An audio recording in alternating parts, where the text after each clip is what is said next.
কবিতা প্রতিশ্রুতি, কলমে সঞ্চিতা রায় চৌধুরী, পাঠ করছি শচীন মাহাতো। কতগুলো দিন গেছে তুমি ফিরে যাবার পর, হিসেব করছিলাম বসে জানো।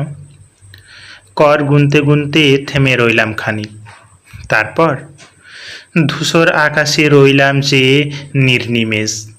ফিরে যাবে এ তো জানা কথা, একটা ঘর ছিল ঘরের ভিতরে, কেউ জানতো না।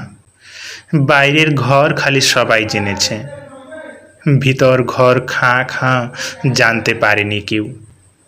কী বা প্রয়োজন জানানোর? ভালো আছো জানি, তবু কখনো পরিস্থিতির সাদৃশ্য ঘটে না সেখানে।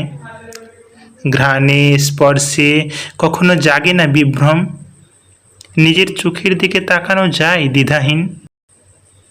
নিজের মতো করে বাঁচি আজ, শূন্যতা স্পর্শ করেও করে না। তোমাকে ছোঁয়ার প্রয়াস মুলতবি রইল আপাতত।